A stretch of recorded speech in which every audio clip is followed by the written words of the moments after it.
Hello friends, എല്ലാവർക്കും good morning. അപ്പം ചെമ്മനീർ പൂവിൻ്റെ ഇന്നത്തെ ഒരു സൂപ്പർ ഹിറ്റ് വിശേഷത്തിലേക്ക് എല്ലാവർക്കും സ്വാഗതം. അങ്ങനെ നമ്മുടെ സച്ചി രേവതിയോട് പറഞ്ഞുകൊണ്ടിരിക്കുകയാണ്, രേവതി ഇനി ഇവിടെ കണ്ടോ, ഇനിയിപ്പോൾ അമ്മയാണെങ്കിൽ ഈ ഒരു പ്രശ്നപരിഹാരത്തിനുള്ള കാര്യങ്ങളായിരിക്കും ഇവിടെ ചെയ്യാനായിട്ട് പോകുന്നത്. അത് സച്ചിയേട്ടൻ പറഞ്ഞ സത്യം തന്നെയാണ്. അച്ഛൻ അതേപോലെയാണ് പറഞ്ഞ അമ്മയെ പേടിപ്പിച്ചത്. കാരണം അച്ഛൻ്റെ ബുദ്ധി അപാര ബുദ്ധി തന്നെയാണ് കേട്ടോ. ഏതായാലും ശ്രുതി പിണങ്ങി മലേഷ്യയിലേക്ക് പോയി കഴിഞ്ഞിട്ടുണ്ടെങ്കിൽ പിന്നെ ശ്രുതിക്ക് ആരും ഉണ്ടാവില്ല എന്ന രീതിയിൽ തന്നെയാണ് അച്ഛൻ അവിടെ സംസാരിച്ചത്. അപ്പോൾ ശരിക്കും അമ്മ പേടിച്ചിട്ടുണ്ടെന്നൊക്കെ പറയാണ്. കാത്തിരുന്ന് കാണാം എന്നൊക്കെ പറഞ്ഞുകൊണ്ട് നിൽക്കുമ്പോഴാണ് അതാ വരുന്നു ചന്ദ്ര. അപ്പോൾ ചന്ദ്രയെ കണ്ടുകഴിഞ്ഞപ്പോഴേക്ക് രേവതി ഇതേ ചന്ദ്ര അതെ അമ്മ വരുന്ന് നോക്കിക്കണ്ടേ എന്ന് പറഞ്ഞുകൊണ്ട് നോക്കുകയാണ്. അപ്പോൾ ചന്ദ്ര അവിടെ വന്ന ഉടനെ തന്നെ ശ്രുതി എന്ന് പറഞ്ഞുകൊണ്ട് ഒച്ചത്തിലൊരു വിളി. ശ്രുതി ഓടി വരികയാണ്. എന്താ അമ്മേ എന്ന് ചോദിച്ചപ്പോഴേക്ക് നീ ശ്രുതിയെ വിളിച്ചായിരുന്നോ? അയ്യോ ഇല്ലമ്മേ, ഞാൻ ശ്രുതിയെ വിളിച്ചില്ല. അമ്മയല്ലേ പറഞ്ഞ് ശ്രുതിയെ വിളിക്കരുതെന്ന്. അമ്മ പറയുന്നത് അനുസരിക്കുന്നതല്ല എനിക്കിഷ്ടം. അതുകൊണ്ട് അമ്മ പറയാതെ ഞാൻ ശ്രുതിയെ പോലും ഇല്ല അമ്മേ. ഇത് കേട്ട് കഴിഞ്ഞപ്പോഴേക്ക് സച്ചിക്ക് ചിരി വരികയാണ്. സച്ചിയാണെങ്കിൽ രേവതി കണ്ടില്ലേ, ഇവിടെ സ്വന്തം ഭാര്യയെ വിളിക്കാൻ വേണ്ടി അമ്മയുടെ അനുവാദം വേണം. പക്ഷേ എനിക്കാരെയും പേടിയൊന്നുമില്ല രേവതി. നിനക്ക് ഭാഗ്യമുണ്ട് കേട്ടോ. കാരണം നിന്റെ ഭർത്താവേ ആരും പറയുന്നതിനനുസരിക്കില്ല. ഭാര്യയെ വിളിക്കണമെന്ന് തോന്നുമ്പോൾ ഭാര്യയെ വിളിക്കും. അതാണ് നിന്റെ ഭർത്താവ് എന്നും പറഞ്ഞുകൊണ്ട് സച്ചി പറയുക. അപ്പോൾ ചന്ദ്ര അതൊന്നും കേൾക്കാനായിട്ട് തയ്യാറാവുന്നില്ല. ശ്രുതി നീ ഒരു കാര്യം ചെയ്യ്, നീ ഇപ്പോൾ ശ്രുതിയെ വിളിക്ക്. ആണോ അമ്മേ, ഞാൻ ശ്രുതിയെ വിളിക്കണം? വിളിക്ക്, അവളെ വിളിച്ചിട്ട് ഇങ്ങോട്ട് വരാനായിട്ട് പറ. ശരി അമ്മേ, ഞാൻ ഇപ്പം തന്നെ പറയാം. ഈ സമയം തന്നെ നമ്മുടെ ശ്രുതിയും അതേപോലെ തന്നെ മീരയും കൂടെ സംസാരിച്ചുകൊണ്ടിരിക്കുക. അപ്പോഴാണ് പെട്ടെന്ന് ശ്രുതിയുടെ ഫോണിലേക്ക് വരുന്നത്. അപ്പോൾ ഇത് കണ്ടു കഴിഞ്ഞപ്പോഴേക്കും ശ്രുതിയാണല്ലോ വിളിക്കുന്നത്. നീ എടുക്ക്. എന്തിനെടുക്കുന്നത്? ഞാൻ എടുക്കുകയൊന്നുമില്ല, എടുക്കേണ്ട ആവശ്യമില്ലല്ലോ. ഇത്രയും നാളെ എന്നെ വിളിച്ചില്ലല്ലോ, ഇത്രയും ദിവസം എന്നോട് പിണങ്ങിക്കായിരുന്നില്ലേ? ഞാൻ വിളിക്കുമല്ലോ, ഞാൻ എടുക്കുമല്ലോ എന്ന് പറഞ്ഞുകൊണ്ട് ശ്രുതിയോടെ കിടന്ന് പിടിവാശി പിടിക്കുകയാണ്. അപ്പോഴേക്കും ശ്രുതി ചന്ദ്രയോട് പറഞ്ഞു, അമ്മയെ ഫോൺ എടുത്തില്ലല്ലോ അവള്, എന്താണെന്ന് അറിയില്ലല്ലോ. അതെന്താ ഫോൺ എടുക്കാത്ത അവള്? ചന്ദ്രയ്ക്കും കലി വരികയാണ്. അപ്പം മീരിങ്ങനെ ചോദിക്കുകയാണ്, നിനക്ക് ഫോൺ എടുക്കാറുന്നില്ലേ? എന്താ സംസാരിക്കാനുള്ളതെന്ന് അറിയാലോ. അമ്മയുടെ വാക്കും കേട്ടുകൊണ്ട് നടക്കുന്നവനാണ് ശ്രുതി. അപ്പം ഞാൻ എന്തിനാ ഫോൺ എടുക്കുന്നത്? എന്നെ അത്രയ്ക്കും ആൻറ്റി തല്ലി ഒരേ സ്ഥലത്ത് ഇങ്ങനെ കുറ്റപ്പെടുത്തി, എന്നിട്ട് പോലും ശ്രുതി ഒരക്ഷരം പോലും മിണ്ടാതിരുന്നു.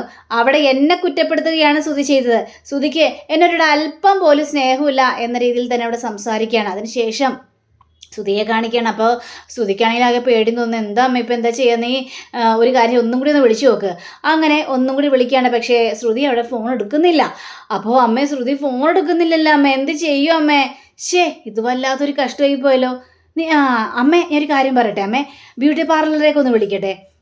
നമുക്ക് അവിടെ വിളിച്ചറിയാലോ. ശരി, നീ പെട്ടെന്ന് വിളിക്കേ, അങ്ങോട്ട് വിളിച്ചു നോക്ക്. അങ്ങനെ ശ്രുതിയാണെങ്കിൽ ബ്യൂട്ടി പാർലറിലേക്ക് വിളിക്കുകയാണ്. ആണോ? ഇല്ലേ? ഓക്കെ ശരി എന്ന് പറഞ്ഞിട്ട് വെക്കുകയാണ്. എന്താണ് പറഞ്ഞത്? അതെ, ശ്രുതി ബ്യൂട്ടി പാർലർ ഇല്ലെന്നാ പറയുന്നത്, അവൾ പുറത്തേക്ക് പോയെന്നൊക്കെയാണ് പറയുന്നത്. ദൈവമേ, അവളത് എങ്ങോട്ട് പോയി? അപ്പോഴേക്കും സച്ചി നല്ല മറുപടി കൊടുക്കുകയാണ്. രേവതി ഏതായാലും പൗഡറേട്ടത്തി പുറത്തേക്ക് ഇറങ്ങിപ്പോയി. അല്ല, ആണുങ്ങൾ ഭാര്യയോട് വഴക്കിട്ട് കഴിഞ്ഞിട്ടുണ്ടെങ്കിൽ കുടിച്ചിട്ട് ഏതെങ്കിലും പാർക്കിലോ ബാറിലോ ഒക്കെ ആയിരിക്കും. പക്ഷേ പെണ്ണുങ്ങൾ വഴക്കിട്ട് പുറത്തിറങ്ങി പോയി കഴിഞ്ഞിട്ടുണ്ടെങ്കിൽ എവിടെയായിരിക്കും സ്വാഭാവികമായിട്ട്? അമ്മ വീട്ടിലായിരിക്കില്ലേ? അതെ സച്ചിയേട്ടാ. അപ്പോൾ ഈ പൗഡറേട്ടത്തിയുടെ അമ്മ വീട് എവിടെയാണ്? അയ്യോ സച്ചിയേട്ടാ, അത് അങ്ങ് മലേഷ്യയിലല്ലേ? അതെ, മലേഷ്യയിൽ. അപ്പം ഈ പൗഡറേട്ടത്തി അമ്മ വീട്ടിലേക്കല്ലേ പോയിട്ടുണ്ടാവുക, മലേഷ്യയിലേക്ക്. പക്ഷേ സച്ചിയേട്ടാ, അവിടെ പക്ഷെ ആരും ഇല്ലല്ലോ. ആരും ഇല്ലെങ്കിൽ എന്താ, അവിടെ വീടില്ലേ? അപ്പോൾ സച്ചിയുടെ വർത്താനൊക്കെ കേട്ട് കഴിഞ്ഞപ്പോഴേക്കും ചന്ദ്രയും അതേപോലെ തന്നെ ശ്രുതിയൊക്കെ അങ്ങോട്ട് പേടിച്ച് പറിച്ച് വല്ലാത്തൊരു അവസ്ഥയിൽ ഇങ്ങനെ നിൽക്കുകയാണ്. ഇനിയിപ്പോൾ പറഞ്ഞ പോലെ മലേഷ്യയിലേക്ക് പോയിട്ടുണ്ടാവും എന്നൊക്കെ പേടിച്ച്. അപ്പോൾ നമ്മുടെ രേവതി ചോദിക്കുകയാണ്, അല്ല സച്ചിയേട്ടാ, അങ്ങനെ പെട്ടെന്ന് മലേഷ്യയിലേക്ക് പോകാൻ പറ്റുമോ? അത് നീ പറഞ്ഞ കറക്റ്റാണ് രേവതി. പെട്ടെന്ന് അങ്ങനെ മലേഷ്യയിലേക്കൊന്നും പോകാനായിട്ട് പറ്റില്ല. അപ്പോൾ ചിലപ്പോൾ ഈ പൗഡറേട്ടത്തിയുടെ കൂട്ടുകാരത്തില്ലേ മീരയുടെ വീട്ടിലുണ്ടാവും. സച്ചിയുടെ പറഞ്ഞ സത്യ, ചിലപ്പോൾ മീരയുടെ വീട്ടിലുണ്ടാവുമെന്ന് പറയാം. അപ്പോൾ ഇത് കേട്ട ചന്ദ്രയാണെങ്കിൽ, എടാ ശ്രുതി, നീ മീരയൊന്ന് വിളിച്ചു നോക്ക്. ശരിയാണല്ലോ അമ്മേ, മീരയെ വിളിക്കാം അല്ലേ? അങ്ങനെ നമ്മുടെ സച്ചി നേരെ ശ്രുതി നേരെ മീരയെ വിളിക്കാം. അപ്പോൾ മീരയെ വിളിച്ച് കഴിഞ്ഞപ്പോഴേക്കും പെട്ടെന്ന് നമ്മുടെ മീര വിചാരിക്കണം, അയ്യോ എൻ്റെ ഫോണിലേക്ക് ഇപ്പോൾ ആരാണോ വിളിക്കുന്നത്? അപ്പോഴേക്കും ശ്രുതി തടയുകയാണ്, നീ നോക്കണ്ട, അത് ശ്രുതി തന്നെ ആയിരിക്കും. എന്നാലും ഞാൻ നോക്കട്ടേടി. അങ്ങനെ മീര പോയി നോക്കിക്കഴിഞ്ഞപ്പോഴേക്കും അതെ ശ്രുതി തന്നെയാണ്. അപ്പം ഞാൻ പറഞ്ഞില്ലേടി നീ ശ്രുതി തന്നെ ആയിരിക്കും, നീ ആ ഫോൺ എടുക്കാൻ നിൽക്കണ്ട, എന്നാലും അവനെ സംസാരിക്കാനുള്ള എന്താണെന്ന് അറിയാലോ, ഞാനെന്ന് എടുത്ത് നോക്കാം എന്നും പറഞ്ഞുകൊണ്ട് മീര അവിടെ ഫോൺ എടുക്കുക. മീര അവിടെ ഫോൺ എടുത്ത് അപ്പം ശ്രുതി അവിടെ സംസാരിക്കുന്നതിന് മുമ്പ് തന്നെ മീരയോട് പറയാണ്, അതെ ശ്രുതി ഇവിടെ ഇല്ല. ഇത് കേട്ട് ശ്രുതിയാണെങ്കിൽ അതിന് ഞാൻ മീരയോട് ചോദിച്ചില്ലല്ലോ ശ്രുതി അവിടെ ഉണ്ടോ എന്ന്. അത് പിന്നെ എനിക്കറിയാം ശ്രുതി വിളിക്കുന്നത് എന്തിനാണെന്ന്, ശ്രുതി ഇവിടെ ഉണ്ടോയെന്ന് അറിയാൻ വേണ്ടിയല്ലേ, അതുകൊണ്ടാണ് ഞാൻ മുൻകൂട്ടി പറഞ്ഞത് ശ്രുതി ഇവിടെ ഇല്ല എന്ന്. ഇത് കേട്ട് നമ്മുടെ ചന്ദ്രയും ശ്രുതിയൊക്കെ ഞെട്ടിപ്പോവാ. അപ്പോൾ ശ്രുതിയും പറയണം ഞാൻ വേണ്ടെന്ന് ഒരിക്കലും പറയരുതെന്ന്. അപ്പോൾ മീര ചോദിക്കണം, എന്താ ശ്രുതി വിളിച്ചത്? അതെ ഞാൻ അമ്മ പറഞ്ഞിട്ടാണ് വിളിച്ചത്. അമ്മ പറഞ്ഞിട്ടാണ്, ആൻറ്റി പറഞ്ഞിട്ടാണ് വിളിച്ചത് എന്ന് ചോദിച്ചപ്പോഴേക്കും അതെ അമ്മ പറഞ്ഞേ ശ്രുതിയോട് എത്രയും പെട്ടെന്ന് വീട്ടിലേക്ക് വരാൻ, പിണക്കൊല്ലാം മറന്ന് വീട്ടിലേക്ക് വരാനാ പറഞ്ഞത്. അമ്മയ്ക്ക് എന്തൊക്കെയോ കാര്യങ്ങളൊക്കെ സംസാരിക്കാനുണ്ടത്രേ. ഓഹോ അത് ശരി. അപ്പോൾ ശ്രുതി അവിടെ വന്നിട്ട് ആൻറ്റിക്ക് എന്തൊക്കെയോ സംസാരിക്കാനുണ്ടെന്ന് പറഞ്ഞല്ലേ? അതെ സംസാരിക്കാനുണ്ടെന്ന് പറഞ്ഞ്. ഒരു കാര്യം ചെയ്യും മീര, എപ്പോഴെങ്കിലും ശ്രുതി അവിടെ വരികയാണെങ്കിൽ ഞാനീ പറഞ്ഞ കാര്യങ്ങളൊന്ന് പറയാവോ എന്ന് ചോദിക്കുമ്പോൾ ശ്രുതി പറയണം പറയാമെന്ന് പറയേ. അങ്ങനെ മീരയോടെ ശരി ഞാൻ പറയാം എന്ന് പറഞ്ഞുകൊണ്ട് അവിടെ ഫോൺ വെക്കുകയാണ്. ഫോൺ വെച്ച് കഴിഞ്ഞപ്പോഴേക്കും ശ്രുതി അവിടെ സംസാരിക്കാനൊക്കെ കണ്ടോ. ഇപ്പോഴും അവിടെ ശ്രുതി സംസാരിച്ചത് അമ്മ പറഞ്ഞിട്ടാണ് എൻ്റെ ഫോണിലേക്ക് വിളിച്ചത്. ഞാൻ എന്തിനാണ് ശ്രുതി അംഗീകരിക്കാനായിട്ട് പോകുന്നത്? ശ്രുതി ഇത് വല്ലാത്തൊരു പ്രശ്നമായി തീരും. നിന്നെ ആൻറ്റി വിളിച്ചിരിക്കുന്നത് എന്തിനാണെന്നൊന്നും അറിയില്ല, പക്ഷേ ഇത് നോക്കിക്കണ്ടേ ഇപ്പം തന്നെ ആൻറ്റി പറയുന്നതിനപ്പുറം പോകില്ല ഈ ശ്രുതി. അപ്പോൾ ഒരു പ്രശ്നം ഉണ്ടായി കഴിഞ്ഞിട്ടുണ്ടെങ്കിലേ നിന്നെ ഉപേക്ഷിക്കാൻ പറഞ്ഞ നിൻ്റെ ഭർത്താവ് അതേപോലെ തന്നെ കേൾക്കും. നിൻ്റെ ഭർത്താവ് നിന്നെ രക്ഷിക്കാനായിട്ട് പോവില്ല എന്ന രീതിയിൽ തന്നെ പറയാണ്. അതെ ആ ഒരു കാര്യം എനിക്കും പേടിയുണ്ട്. ഇനി പേടിച്ചിരുന്നിട്ട് എന്താ കാര്യം, നീ വീട്ടിലേക്ക് ചെല്ല്, എങ്ങനെയെങ്കിലും കാര്യങ്ങളെല്ലാം സോൾവ് ആക്കാനായിട്ട് നോക്ക്. നീ കണ്ടോ മീരെ ശ്രുതി ഞാൻ പറഞ്ഞ അനുസരിക്കുന്ന ഒരു ഭർത്താവായി തീരും. ഞാൻ എവിടെ പോയാലും എൻ്റെ പിന്നാലെ വരുന്ന ഒരു ഭർത്താവായി തീരും ശ്രുതി. ഞാനങ്ങനെ ശ്രുതിയെ മാറ്റിയെടുക്കും, നീ കണ്ടോ മീര എന്നും പറഞ്ഞുകൊണ്ട് നമ്മുടെ ശ്രുതി അവിടെ നിന്ന് രണ്ടും കൽപ്പിച്ചിറങ്ങാണ്. അപ്പോൾ രണ്ടും കൽപ്പിച്ച് ഇങ്ങനെ ഇറങ്ങാണ്. അങ്ങനെ ഈ സച്ചിയും രേവതി എല്ലാവരും കാത്തിരിക്കുക. ഏതായാലും പൗഡറെടുത്തി വരട്ടെ, എന്തൊക്കെയാണ് ഇവിടെ സംഭവിക്കാൻ പോകുന്നതെന്ന് ആർക്കറിയാം. അങ്ങനെ രവിയും അതേപോലെ തന്നെ ശ്രീകാന്തും വർഷയൊക്കെ എല്ലാവരും കൂടി നിൽക്കുക. അപ്പോഴാണ് ശ്രുതി വരുന്നത്. പൗഡറെടുത്തി വന്നല്ലോ എന്ന് പറഞ്ഞുകൊണ്ട് സച്ചി പറയാം. അപ്പോൾ ശ്രുതി അങ്ങോട്ട് കയറി വരികയാണ്. അപ്പോൾ കയറി വന്നപ്പോൾ തന്നെ രവി ചോദിക്കണം, മോളെ നീ എത്ര നേരം ഇവിടെ പോയായിരുന്നു? എന്തെങ്കിലും പ്രശ്നം ഉണ്ടെങ്കിൽ അത് ഇവിടെ ചെയ്ത് തീർക്കണം, അല്ലാതെ പിണങ്ങി പോവുകയാണ് വേണ്ടത്. അയ്യോ അങ്കളെ ഞാൻ പിണങ്ങിയൊന്നും പോയതല്ല അങ്കളെ, പിന്നെ എവിടെയാ പോയത്? അപ്പോഴേക്കും ചന്ദ്രയാണെങ്കിൽ അത് ശരി, നീ അപ്പോൾ പകരം വീട്ടാൻ വേണ്ടി പോയതാണല്ലേ, നിൻ്റെ മുന്നിൽ ഞാൻ കാല് പിടിക്കണം അതിന് വേണ്ടിയാണല്ലേ? അയ്യോ ആൻറ്റി അങ്ങനെയല്ല ആൻറ്റി. അപ്പോഴേക്കും രവി ആണെങ്കിൽ ചന്ദ്ര ചെയ്തത് തെറ്റ് തന്നെയാണ്, നിങ്ങൾ ചെയ്ത തെറ്റ് തന്നെയാണ്, നിങ്ങളാ ചെയ്ത തെറ്റിന് ചന്ദ്ര അടിക്കാൻ പാടില്ലായിരുന്നു, അത് തെറ്റ് തന്നെയാണ്.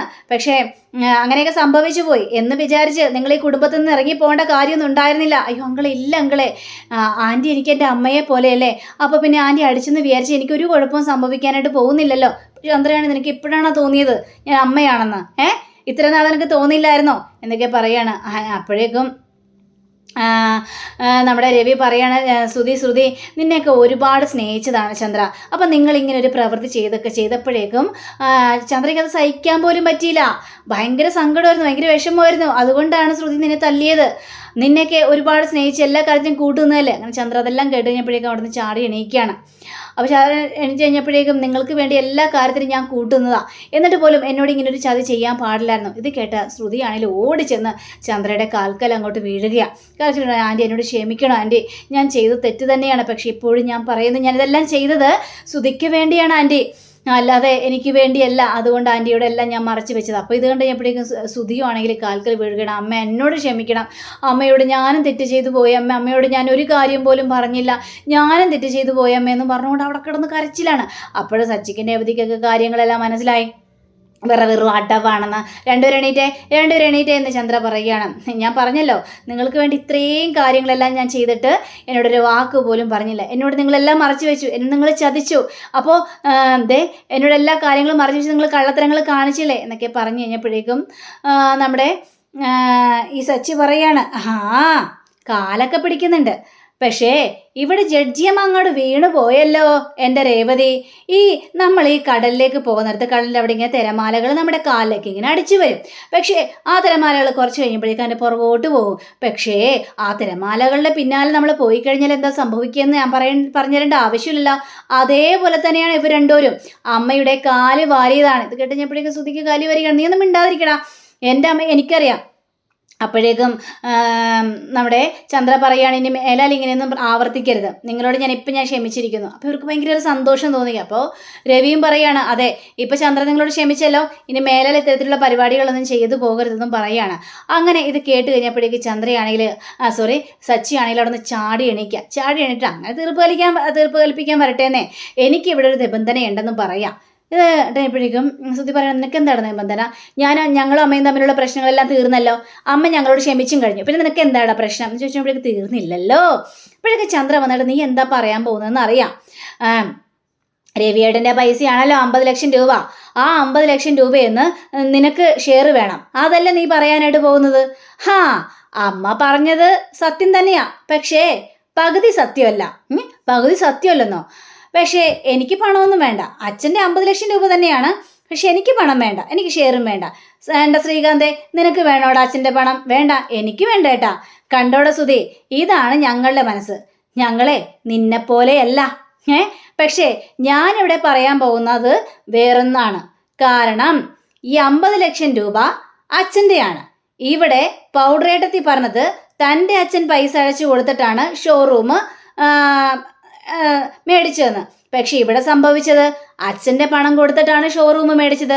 അപ്പോൾ ഈ ഷോറൂമിൻ്റെ യഥാർത്ഥ മുതലാളി ആരാണ്? അച്ഛനല്ലേ? ഇത് കേട്ട ശ്രുതിയാണെങ്കിൽ എടാ നീ എന്തൊക്കെയാടേ പറയുന്നത്? എടാ മിണ്ടാതിരിക്കടാ, ഞാനങ്ങോട്ട് പറയട്ടെ. അപ്പോൾ അച്ഛനായ സ്ഥിതിക്ക് ഇനി യഥാർത്ഥ ഓണർ ഇവിടെ അച്ഛൻ തന്നെ ആയിരിക്കും. പിന്നെ ശ്രുതി, നിനക്ക് വേണമെങ്കിൽ അവിടെ ഒരു ജോലി തരാം, ഒരു കാര്യം ചെയ്യാം, സെയിൽസ്മാനായിട്ട് നിർത്തിയാലോ. അപ്പോൾ രവി ആണെങ്കിൽ നീ എന്തൊക്കെയാടാ പറയുന്നത്? എനിക്കങ്ങനെ ഓണർന്നാവണ്ട, അച്ഛൻ മിണ്ടാതിരിക്കച്ചാ. ഇവിടെ ഞാൻ പറയുന്നത് നടന്നാൽ മതി. കാരണം അങ്ങനെ അവനിപ്പോൾ അത്ര സൂഹിക്കേണ്ട ആവശ്യമൊന്നുമില്ല, ഇത്രയും കള്ളത്തരങ്ങൾ കാണിച്ചില്ല. എടാ സുധി, നിന്നെ അന്നൊരു കാര്യം ചെയ്യാം, മാനേജറാക്കാം. വേണ്ട, മാനേജറാക്കി കഴിഞ്ഞാൽ അവൻ കള്ളക്കണക്ക് എഴുതും, എന്നിട്ട് ആ പൈസയും കൊണ്ട് അവൻ മുങ്ങും. അതുകൊണ്ട് അത് വേണ്ട. അച്ഛാ ഒരു കാര്യം ചെയ്യും, അച്ഛനെ ഹെൽപ്പ് ചെയ്യുന്ന ഒരാളായിട്ട് അവിടെ നിർത്തിയാൽ മതി ഇവനെ. പിന്നെ അച്ഛൻ മാസം ശമ്പളം നിനക്ക് തന്നോളും, അച്ഛനായിരിക്കും അവിടുത്തെ ഓണർ. ഇത് അച്ഛൻ്റെ പൈസ കൊണ്ട് മേടിച്ച ഷോറൂമാണ്, അതുകൊണ്ട് ഇതിലൊരു വിട്ടുവീഴ്ചയില്ല. അപ്പം ഇത് കേട്ട് കഴിഞ്ഞപ്പോഴേക്കും എല്ലാവരും കിടന്ന് കൈ അടിക്കുകയാണ്. കണ്ടോ അച്ഛാ, ദേ എൻ്റെ വോട്ടിനാണ് ഇവിടെ പ്രസക്തി വന്നിരിക്കുന്നത്, നോക്കിക്കണ്ടേ. അമ്മ പോലും ഈ കാര്യത്തിൽ മിണ്ടാതിരിക്കുകയല്ലേ. ചന്ദ്രയ്ക്ക് ഇത് കേട്ട് കഴിഞ്ഞപ്പോഴേക്കും കലിയൊക്കെ വരുന്നുണ്ട്, പക്ഷെ ഒരക്ഷരം പോലും മിണ്ടാതെയാണ് അവിടെ നിൽക്കുന്നത് ചന്ദ്ര.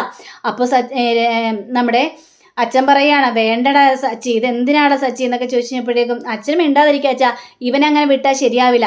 അപ്പോൾ ചന്ദ്രക്ക് ദേഷ്യം വന്ന് മേളിലേക്ക് കയറി പോവാം. അപ്പോൾ ശ്രുതിയാണെങ്കിലും വാ നമുക്കും കയറി പോകാമെന്നും പറഞ്ഞുകൊണ്ട് ഇവരും പിന്നാലെ പോവാണ്. അപ്പോഴേക്ക് രേവതി ഓടി വന്നിട്ട് സച്ചിയേട്ടാ, കാലയ്ക്ക് സച്ചിയേട്ടാ, എനിക്കിത് ഭയങ്കരമായിട്ട് ഇഷ്ടപ്പെട്ട സച്ചിയേട്ടാ, ഇങ്ങനെ ഒരു തീരുമാനം സച്ചിയേട്ടൻ എടുക്കുമെന്ന് ഒരിക്കൽ പോലും ഞാൻ പ്രതീക്ഷിച്ചില്ല.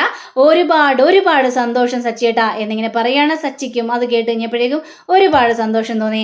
അപ്പം അങ്ങനെയും കാണിച്ചുകൊണ്ടാണ് നമ്മുടെ ഇന്നത്തെ ഇവിടെ അവസാനിച്ചിരിക്കുന്നത്. അടുത്ത റിവിനെ കാത്തിരിക്കുക, സബ്സ്ക്രൈബ് ചെയ്യുക. എല്ലാവർക്കും നല്ലൊരു ദിനം ആശംസിച്ചുകൊണ്ട് തന്നെ നമസ്കാരം. Thank you. See again. By.